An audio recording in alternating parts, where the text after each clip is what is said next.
We are back on It's Always Game Day in Cincinnati, a Sunday morning victory Sunday morning edition. Lindsay Patterson, Mike Santagata. Mike, how you doing? I'm doing pretty great. What a game that we just watched yesterday. Yeah. I mean, man, if you would have told me DJ Reader goes down, Jamar Chase gets hurt before the game's over, and there's some other injuries. DJ Ivy, hope he's all right. I don't know if I saw an update. Alex Kappa and Ted Karras came back into the game, so they're fine. But the main ones being Reader and Chase, who did not come back into the game. You could make the case those are the two most important players on the team, and they still were able to pull out a win. I mean, you got to feel pretty good when that happens. Yeah, 100%. Unfortunately, DJ Reader are going to be out for the season. And I'll get to this first and then we'll obviously get to the game. But it's just a heartbreaker because he was definitely one of the guys who I thought, man, I hope they can bring him back in 2024. But that's obviously going to be, a tough road to recovery. But we wish him all the best. DJ Reader is absolutely huge for this defense. I agree with you. When he left the game, it definitely felt like air out of the balloon. What are they going to do? One of their best defensive players on the field, and they found a way in a really important game and even playing extra football. Same thing for Jamar Chase. I know that they currently do not have a timeline on that, if he's going to miss time, if it's going to be a few games. There's obviously 3 regular season games to go. Cincinnati Bengals sit in the 6th seed right now, and they'll sit in the 6th seed the rest of the week at least. And we'll see what happens in these afternoon games on Sunday. But yeah, just unfortunate injuries for them. And as you mentioned, DJ Ivy too, he's definitely stepped up on the special team side of the things, and you just wish everybody speedy recovery on all of that. But yes, the Cincinnati Bengals, I had just tweeted before I jumped on this podcast, I feel like I've lived 9 lives with this team, honestly, since the Joe Burrow calf injury, to go all the way back there to just what we've seen from this team, the way they played. And I would say in the first half, it just felt like, everything's going back to normal. They're playing a really tough defense. Can Jake Browning get them in the end zone? They only have a field goal right now. Just an incredible performance in the fourth quarter for them, and then obviously overtime too. But what was your first reaction after that game? Well, first reaction was awesome win. Second reaction, sorry, dog.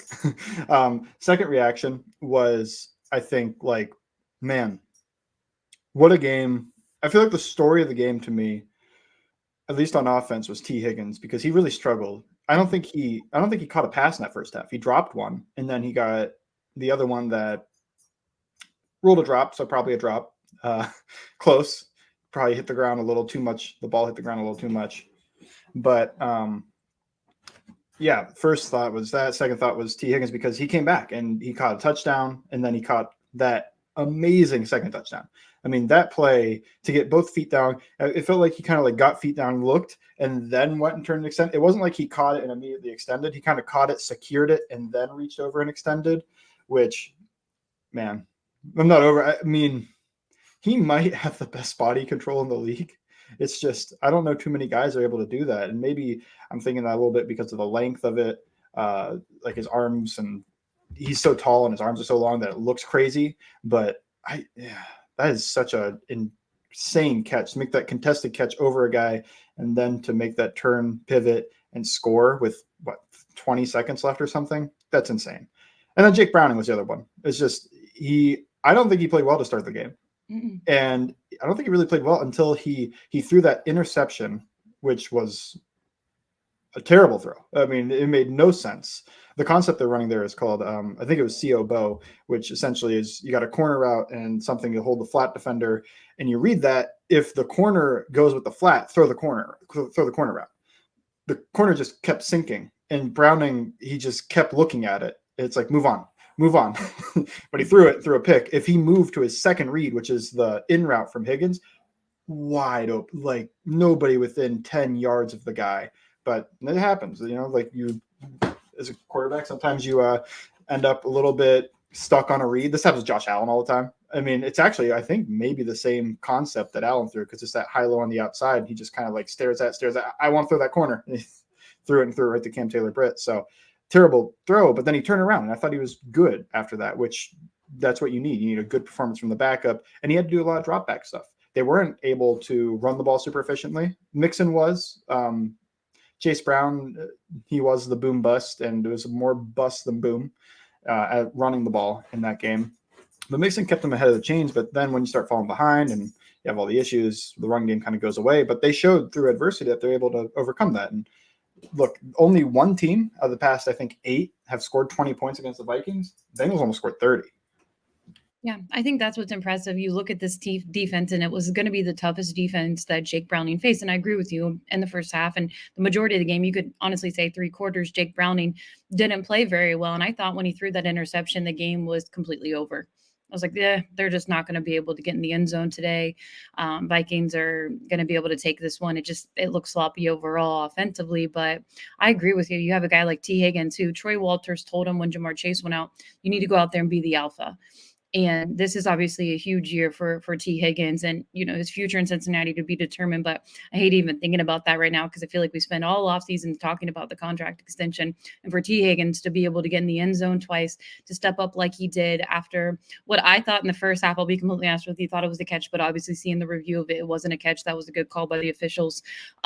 Just really step up for T. Higgins. You just root for a guy. And for him to know where he was on the field, to just stretch his arm out and get it in when, goodness, it was just a game of inches right there. Absolutely unbelievable for them. The fourth quarter was just, it's just insane to think about what Jake Browning was able to do. And obviously Jake Browning had himself and he was able to turn it around when the NFL is texting you right after the game for a drug test because of what this game really looked like for Jake Browning. And it kind of puts things into perspective as a whole, because out of all the 3 games, was this the most impressive one for you? Yeah, for sure. Sorry, I was muted. That's why it took a second. I thought it was most impressive because it was the most impressive defense they faced. It was a lot of stuff that I had questions about, drop back stuff, and they were able to execute it. Some of it a little, we can be honest, a little lucky sometimes. That T. Higgins catch, as awesome as we're talking about with T. Higgins, that throw from Browning was just basically like, screw it, he's up there somewhere. That's what Jamar Chase said after the game. He reposted it and he goes, F it. T. Higgins is down there somewhere. And I thought that was absolutely hilarious. And sometimes that's like not really true, like that's like that is the right throw, take your one-on-one matchup. That one was like, when he threw it, the only guy standing over there was the corner. He's just waiting. He's like, do I have the easiest interception of my life? And then comes 6'4" T. Higgins to dunk on him. Yeah, I thought it was definitely the most impressive win. It was a playoff level defense, I think. Even if their offense, there is still some concerns about the Bengals defense, I think, but what they were able to do on offense was really impressive. And if they can do that against the Steelers next week, it's a different offense. I don't think we need to feel like they're going to get shut out again. They could win that game, and you're going to take it week by week. I don't want to look ahead after that because, well, the Chiefs game's scary, even if they're not the same team. Always. But yeah, I thought it was definitely the most impressive win. Yeah, offensively, there were a lot of guys who stepped up, and what, the trick plays, I'm not into them right now. I can appreciate trying in some situations, but really not working out over the last couple of weeks. That's the only negative I can really find, outside of that over the last 3 wins. But guys like Tyler Boyd had a huge catch in this game. End of the game. And just kind of the season Tyler's had, it's been up and down at times. It was really cool to see that big time catch from him. And then I know it wasn't a touchdown, and you can tell me if it was more Charlie Jones or if it was Jake Browning, because man, that looked like an easy 6 on that one play. So it's hard to tell on broadcast, but Andrew Hawkins, former receiver, he said it was Charlie. Okay. But then I saw a former quarterback also say, like, Browning, you don't have to, like, that guy's wide open. You don't have to try to lead him. Like, you could just put it on him. So I think if I was thinking in my mind based off both of those, what those said, it feels like 2/3 Charlie, 1/3 Browning. Like Charlie slowed down. That was the biggest issue. Is he got past the defense and then he kind of slowed down for 3 steps and then he couldn't catch up to the ball when Browning threw it where he was supposed to be. Charlie is the alert on that play, which means that you're only you don't throw that very often. But the Vikings messed up and Browning read it perfectly. He's like, oh, I got to throw that. Like, that's a touchdown. That's what you want. It's the alert on dagger. You're basically trying to get this in route, but it's got a seam right up the middle. And if nobody carries that, you could throw it. So he threw it, but Charlie, I think, thought like, there's no shot he's throwing this to me, right? Like, so he kind of like runs it hard and then he kind of slows down a little bit and then sees the ball, goes, oh no, he's got to try to turn on the Jets. So 2/3 Charlie, because you can't slow down your route there, finish it, run as hard as you can. And if he did, he's probably catching that for a touchdown.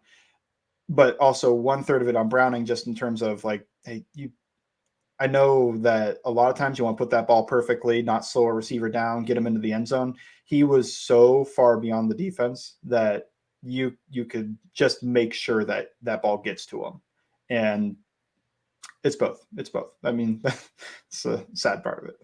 Yeah, and I know it was a miss on them, but I honestly like that the Bengals were getting Charlie Jones involved, and this was before Jamar Yeah. Chase left the game. I think that's absolutely huge in these next few games. Why not utilize some of the weapons you have out there? Yoshi, I know it wasn't a catch, but he made the play of his life in this game, to be completely honest with you. Just the awareness of finding the football that really could have changed the outcome of this game. And it just offensively, we've already said it, the first half, majority of the 3 quarters, it wasn't good enough, but it was a tough defense, but they found a way. They found a way to come back and score 2 big time touchdowns. And obviously Evan McPherson with the walk off in overtime. It's kind of wild how that happens again. Zac Taylor said in his press conference, and I didn't really think about it. He said the Vikings were on the same side of the field, around the same area where they had lost it in the first game. And the Bengals were able to get the ball turnover on downs, and that was a turnover in that game, obviously. But it's just kind of wild how that one ended up working out for them in this Minnesota Vikings game. But anything else on offense before we move to defense?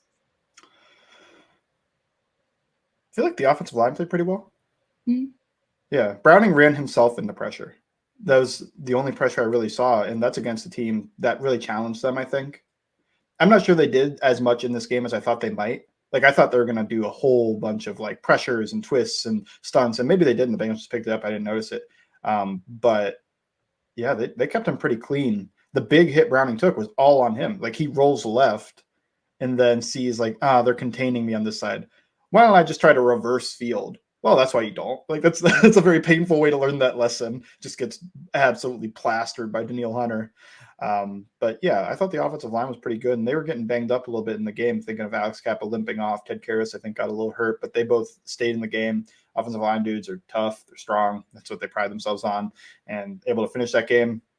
Mixon, I don't know the yards per carry, but I do know at one point Mixon was at a 75% success rate. So that's literally basically asking, are you keeping this team ahead of the chains? And 75% of the time he was, which is insane. Like 50% is good. 75% is like insane. But he didn't have a majority of the carries early on. Chase Brown did. Mm-hmm. Yeah, I thought they were doing all right in the run game. And then pass protection, I don't remember too many issues with them. So they kept Browning pretty clean. I think we got to give them credit where it's due. Chase Brown did make an insane play. I feel like I've talked down on him too much. That was it a screen or something? And he made that guy like went crashing into him, and he stood on his feet and kept rolling. For me, when I had questions about his contact balance, like that's like, oh, okay, he's good.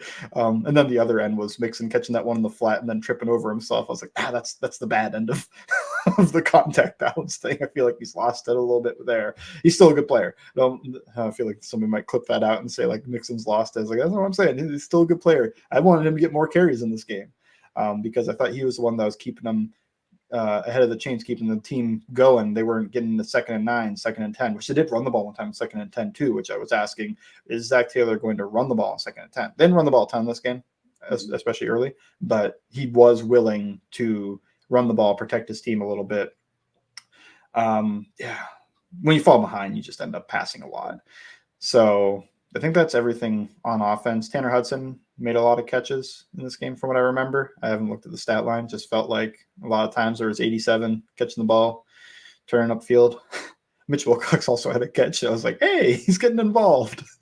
It was a little bit of everyone, and credit to Drew Sample, who's playing through an illness that popped up on Friday. Oh. And Drew Sample is still a big part of this team.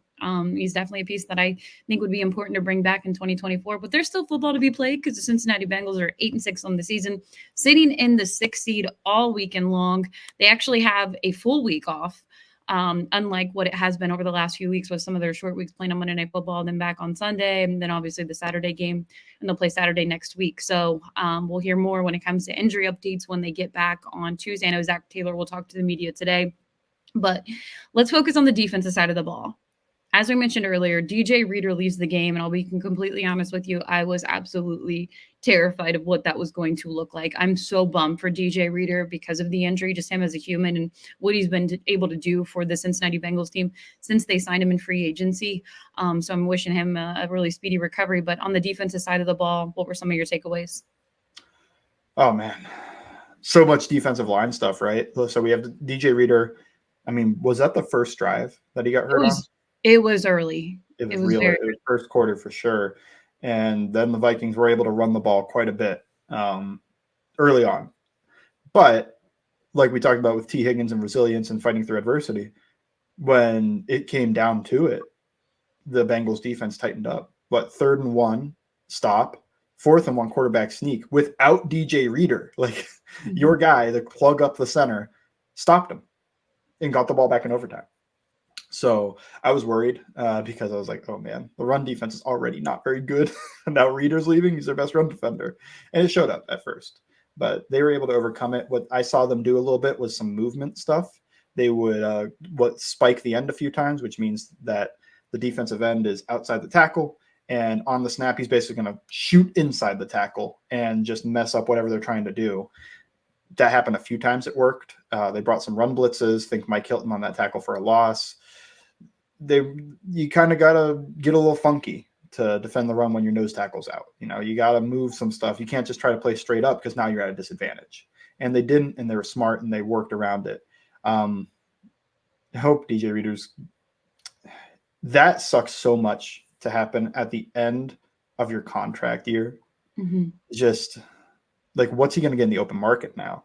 And I don't want to think about like, oh, make it easier for the Bengals to bring him back. Like, he should get paid. Like, I don't – he already got paid once, I guess, but like he's been so good for the Bengals that I feel like he needs to go, and I hope it's with the Bengals, but get paid fairly, not at a discount or whatever. But that might be what happens now because of the injury. It's, I think, the other quad. If you remember in 2020, he tore the quad, missed the whole season. So it's not the same quad, at least. So it's not like a repeat injury. But yeah, it's pouring one out. That's my guy. It was very sad for me. It's like, oh. And what happened was he always does corkscrews a lot of times when he takes on double teams. So you kind of like grab onto the one guy, and when the other one hits you, you go down to your one knee and kind of add an extra anchor point so that, you know, you're harder to move if you have a knee on the ground taking that and you're getting low rather than standing straight up and trying to take that 700 pounds of mass hitting you. And I knew it right away. He went to corkscrew, and it just looked like something went off, and he went down, and it was just, oh no, that's knee, quad, something on the middle upper leg. So I saw some people say ankle. I was like, he didn't get rolled up on. That was basic. It was contact, but it wasn't contact to what hurt him. You know, like he went to go do something, and it just didn't work, ripped, whatever. Really tough. But they stepped up, and gotta give them credit. I would put in a waiver claim on Tyler Tart now. He's a nose tackle that just got cut by the Titans, and he's pretty good. So I think he's lost a little bit of playing time, and they cut him because he was, you know, being a little malcontent about it because you can't trade at this point. He's good, and that would really help them out because they have one nose tackle now, and it's Josh Tupou. Other than that, they got, I mean, Tufele will sometimes play nose, but no. That is not a guy I want playing nose tackle. He's a one-gap penetrator to me. He's just 315 pounds. But if he's trying to play nose tackle like DJ Reader does, that's rough. That's not going to work. And I know some fans are like obsessed with him, so I'm sorry to say that, but that's not going to be good if they try to ask him to do the Reader thing. It's not really going to be good if they ask Tupou to do it either. Tupou 2 years ago, yeah, there would be a drop off for sure, but he could do it a little bit at like an okay passable level. Now I'm not sure. But it'll drop even more if Tufele is that guy or Carter is that guy they throw in there. So they got to do something, I feel like, if they're going to try, because the defense it's had its issues, and they need at least something at that spot because they don't have a guy, in my opinion, that can really replace Reader at even a passable level right now. Yeah, that was going to be a concern going into the offseason anyways, because we didn't know if DJ Reader was going to get the extension again. So, definitely something to monitor what they're able to do. I wouldn't be surprised if that move happens today or early Monday when it comes to the addition that they'll probably add. And then we'll obviously put DJ Reader on the IR. I want to stay with the defensive line right now. Look, Myles Murphy. My guy, my other guy, as sad as it was for Reader, oh, that was like my Super Bowl. Murphy should have had 2 sacks on Christian Darrisaw. He got the one, and I'll be 100% honest, though. It's really good strength through contact. It's really good bend. It's good. There's a lot good. One thing is that I don't know what Darrisaw was doing. He really didn't have to do much on the moves on the play. He didn't and maybe this will look different on the end zone. Maybe I'll see how he set him up for this.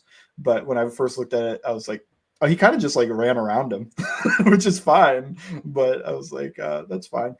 He bull rushed Darrisaw early in the game and drove him back into Nick Mullins.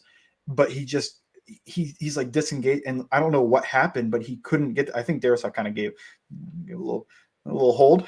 It's fine. Didn't get called, so you got to fight through it. Still get there.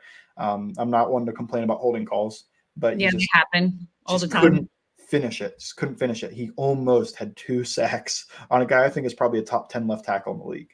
And last year, I mean, he was really good. I haven't watched a ton of them this year. I've heard it's a slight step down. Last year, he was Pro Bowl level player. He's probably still around there. So for all the people that point to, oh yeah, he beat Blake Freeland, he beat whoever, which he beat Bernard Raymond a bit, but everybody was beating Bernard Raymond in that game. I don't know how Bernard Raymond has an 80 PFF score. That's one of those. But yeah, you point to some of the guys he's had sacks against, and it's maybe those guys aren't the best players. This was one of the NFL's premier tackles that he beat for a sack and almost got 2 sacks on. That was incredible. He made a few other run plays. He's been doing that this year where he's making good stops against the run. A read player on a play, which this was something he had an issue with in college, was reading who has the ball. So they made him the read player on a zone read and works down the line. You can think of Sam Hubbard doing this all the time, works down the line, and he's staying back a little bit because what he's supposed to do here is force the give read. When you're that player, you want to make the offense do one or the other. You don't want to be caught in the middle, which sounds like what you should be doing is I'm just going to read and do this perfectly. You want to force him to do one or the other. So he forced the give, and then Murphy crashes down, uses athleticism to go make the tackle, stop of 1 yard. He's really come on, and it almost makes me upset. I love Sam Hubbard, I love Trey Hendrickson, but man, I really wish that you could see full starter snaps for this guy, right? Because next year, man, if he keeps improving, this could be 8-10 sack year, in my opinion, if the progression works. When you're beating good tackles for sacks clean like that, I mean, these aren't cleanup stuff. It's really impressive. So he's really come on. I think he's ahead of schedule. I think what we said, 3 sacks is good, and he's done it in a limited role. He hasn't had the opportunity to go have 45 snaps in a single game. I don't think he's had more than 25 snaps in a game, and yet 3 sacks. That's games insane. To go. Yeah. And that's something that, we think you look at other teams around the NFL and just even in the AFC North, and you want those guys, those big guys who are getting the pressure on your defensive line, and to have that in a rookie who, it's a late pick in the first round. And I know a lot of people, you actually made a Michael Mayer tweet and it was pretty funny. There's a lot of people. No, go ahead.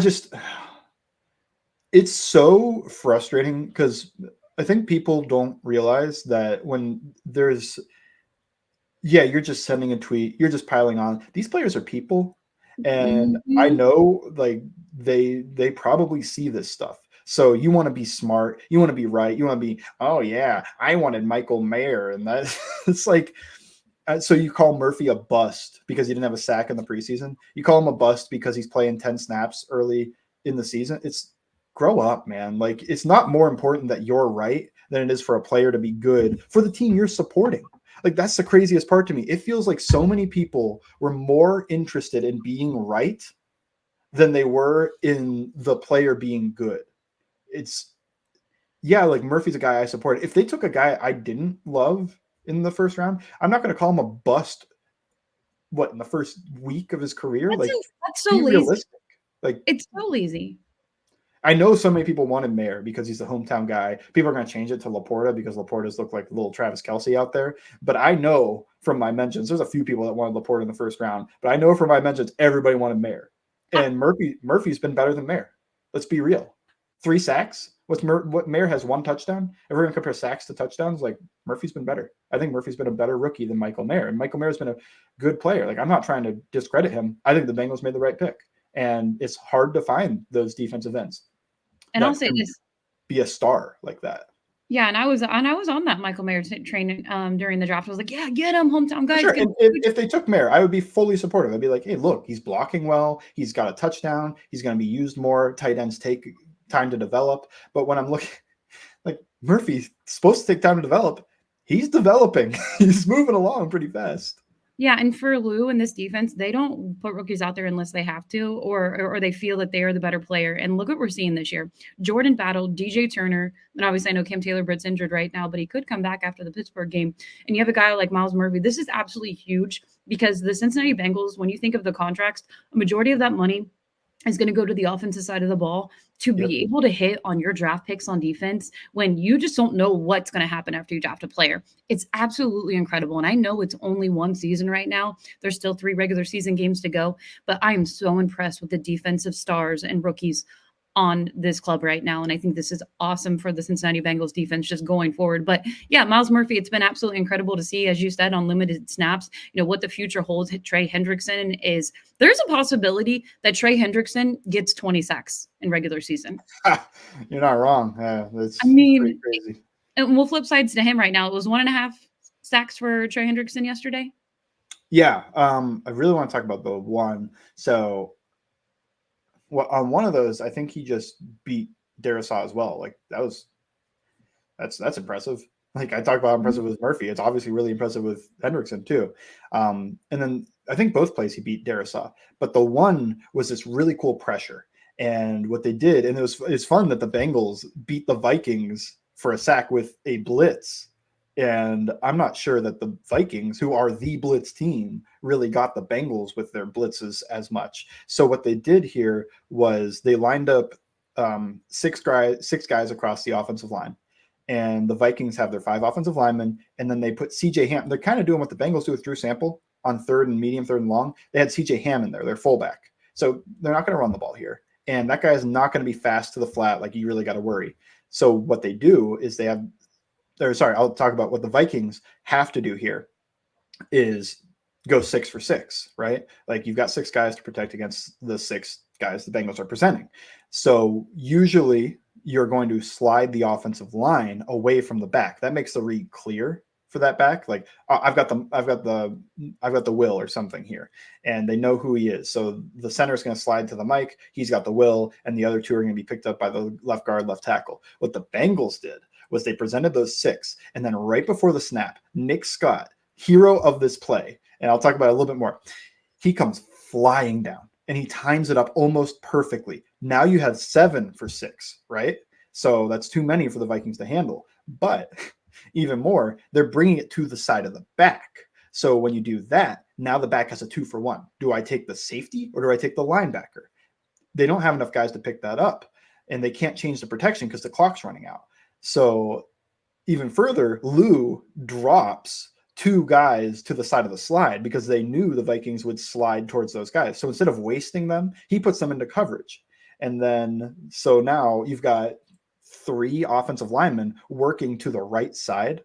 You've got 2 offensive linemen in the back on the left, but the Bengals have 4 guys. So Hendrickson beats Darisaw, which that's part of the thing is it's like, okay, sure, whatever, all pro.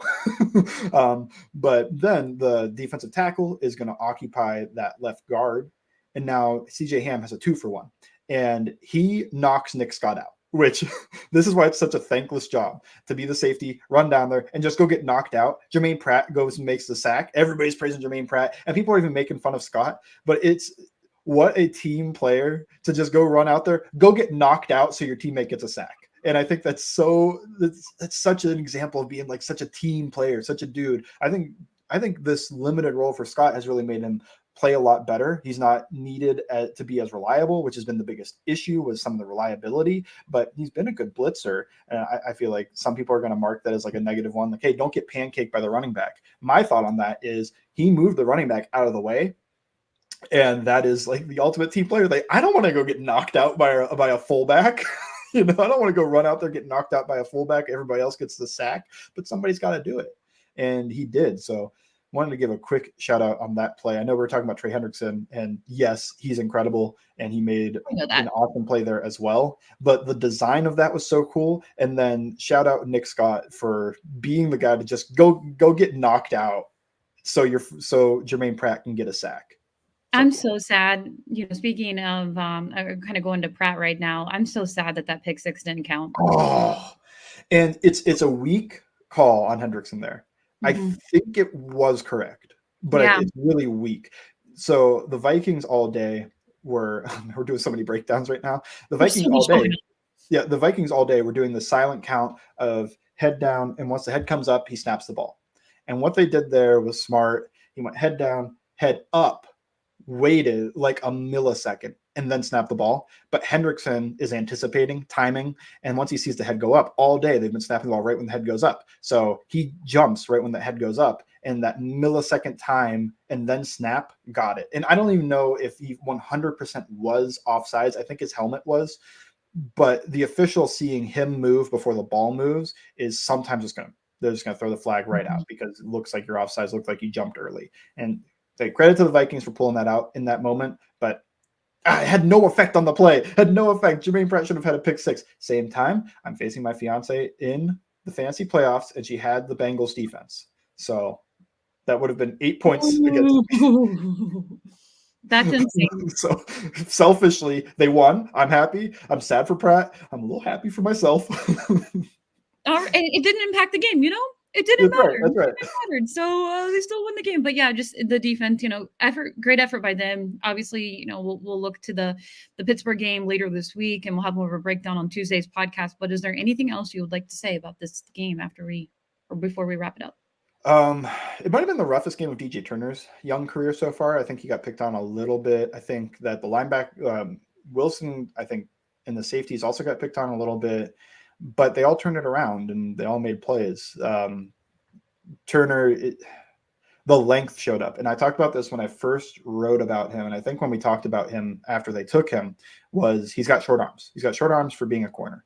And that doesn't always show up. But when Nick Mullins puts one on the floor and Jordan Addison is reaching way down to get it, diving, if he had an extra inch on his hands, on his arms, that ball gets tipped, knocked down. But he's diving, outstretched arm, and it just gets around him. And it's frustrating because he played it really well and then gave up a touchdown. So I think Turner's been a good player. I don't want to look at stats of like yards given up in this game. I think it's going to look bad. Some of those are also, he's playing cover 3 bail and they're running out routes. Like that's just a beater. That's just, for a rookie corner, like he's not Richard Sherman yet, or he might never be, probably never will be a Hall of Famer, but maybe, hopefully. But like he's a rookie, and that's designed to beat that coverage. So I'm not too concerned about that. But yeah, the length did show up on that Jordan Addison touchdown, which was kind of a lucky play. There was a few lucky plays from Mullins, a few lucky plays from Browning. Just wide receivers. We talked about it, like the Chase versus Jefferson, but it also turned into Addison and Higgins being stars too. They both made some huge plays in this game. Both had 2 touchdowns, right? Yeah. I think. Yeah, they were talked so much about Chase and Jefferson, but I feel like the 2 biggest receivers in the game were Addison and Higgins because of everything they did later on in the game down the stretch.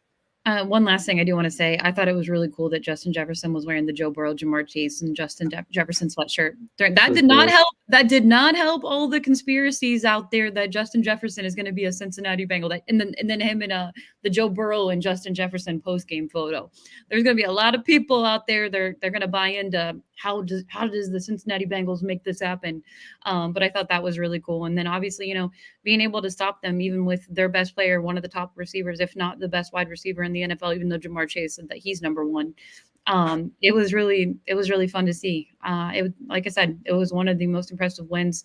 Honestly, I don't want to say this, but I know Zac Taylor felt really confident in it. One of the most I would say a difficult one. You're playing a top 5 defense. You're playing the backup quarterback in Jake Browning. Can he do it again? They were able to do it when it mattered in the fourth quarter and come back when I thought the game was over after his interception. Credit to this coaching staff again. I think you should put Zac Taylor in the coach of the year candidate. I know there's a lot of coaches right now playing with backup quarterbacks, but what he's been able to do, and you can look at yesterday's game as an example. DJ Reader's out majority of the game. Jamar Chase is out in an important part of the game, and they still found a way to win a game in overtime and extra football. You could look at the last 3 years. I mean, what are we doing with this Zac Taylor hate at this point? Like, do I think he's Andy Reid, Kyle Shanahan? Maybe not. Do I think he's a good coach? Yeah. And I think he's a good offensive coach. I think he's a good him, Callahan, Pollock, and all these guys are designing stuff that makes sense to me. And it's worked. And I got hate for saying they've been a top 5 offense. Look at the stats, man. Like, whether it's points per game or DVOA, which is an advanced stat that takes, which I think is the best, like, quick look stat because it takes into account your opponent's, how good your opponent is. And, field position, try to take everything into account. You look at EP, expected points added per play, and success rate, and all these things. They were top 5 offense last year, and that was with Chase missing time. When Burrow was healthy, top 5 offense this year, and with Browning, I mean, they've been really good. So I think we can kind of move on from the idea that Zac Taylor. It feels like once we talked about it before, because I remember making the same comparison. But there's so many people that like wait there, like hands rubbing for a bad game. So they can go talk about Joe Brady, or they can go talk about the enemy, or one of these guys. Like, we gotta fire Zac, or we gotta make Zac give up play calling. We gotta go find a guy that can really scheme things up. It's like, you've got an offense. Do they make things look difficult sometimes? Maybe. Is it working? Yeah. So looking easy doesn't get you extra points. Like, the Dolphins make everything look easy and against bad teams. It doesn't look easy against hard teams, though. And I think with the Bengals, sometimes it doesn't look as easy as it should against easy teams, but they're able to do it against every team for the most part. I think there's a couple teams that have given some issues once in a while, but for the most part, when I watch it, it's like, yeah, this makes sense. And I just want to give a quick shout out to those guys. I hope Brian Callahan, this might be like, early on this year, I was like, man, that sucks. He's not going to get a head coaching job this year. He's probably back on some radars. 27 against Brian Flores. I think a lot of people are looking at Flores as a head coach, and you could argue they went back and forth in this game, and the Bengals came out on top. So I don't know. I think he might get some looks. I agree. If you're able to do this with your backup quarterback, I think it's extremely impressive. But yeah, great one for the Cincinnati Bengals. They are currently, the playoffs were today. They are in it. There's 3 games to go. Feels like they need to go 2-1, but we'll talk more about that. To look ahead to Pittsburgh when they're back in action on the road on Saturday. Make sure you check out my stuff over on All Bengals and Twitter, Bengals_Sands. You can follow me at Lindsay Patterson. We'll be back later this week. Thank you for listening to It's Always Game Day in Cincinnati.